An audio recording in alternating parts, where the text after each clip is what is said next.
I once put off a single report for 2 weeks. It would have taken 90 minutes, but every day I found a reason. I'll do it tomorrow. I needed the right headspace. I had more urgent things. The strange part? Avoiding it was more exhausting than doing it. It sat in the back of my mind the whole time, draining me.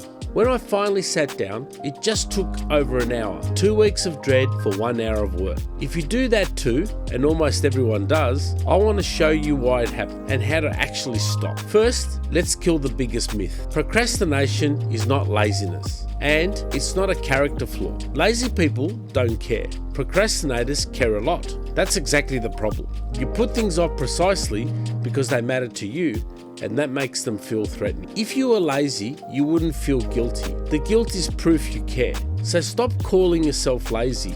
It's not true, and it makes the problem worse. Here's what's actually happening. Procrastination is an emotional regulation problem, not a time management problem. When a task makes you feel something uncomfortable, boredom, anxiety, self-doubt, fear of failing, your brain looks for relief, and avoiding the task gives you instant relief.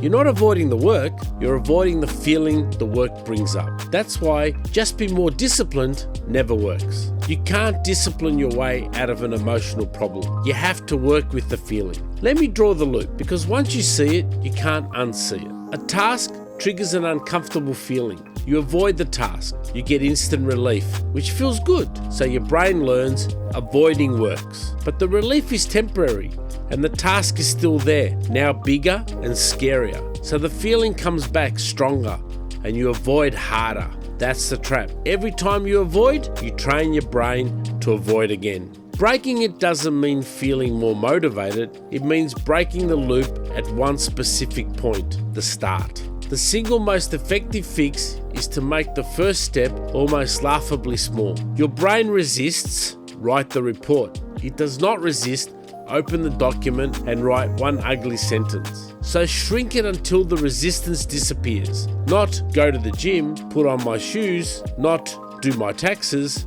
open the folder. The goal isn't to finish, it's to start. Starting is the hard part, and tiny steps sneaks you past the resistance. Here's the mindset shift that matters most. You will not feel ready, stop waiting to. The resistance you feel before a hard task is almost always at its peak just before you begin. The moment you actually start, it drops. So name the feeling. I notice I don't want to do this. And then start anyway for just 2 minutes. Tell yourself you can stop after 2 minutes. You almost never will. Starting is the whole battle, and 2 minutes wins it. Your environment is either helping you or sabotaging you. There's no neutral. Make the task you're avoiding the easiest thing to start, and the distractions the hardest. Put your phone in another room, close every tab but one. Lay out what you need the night before. Every exit you remove is a decision your tired brain doesn't have to win. Don't rely on willpower. Design a space where the right thing is the easy thing. This one sounds soft, but the research is clear. Self-criticism makes procrastination worse, not better. When you beat yourself up for procrastinating, you add more uncomfortable feelings to the task, which makes you avoid it even more. The guilt feeds the loop. People who forgive themselves for procrastinating actually procrastinate less next time. So drop the harsh self-talk. Acknowledge it, let it go, and take the next small step. The deepest level is identity. At some point, the goal stops being, make myself do this, and becomes, I'm someone who starts before they feel ready. That's it. Not someone who's never afraid.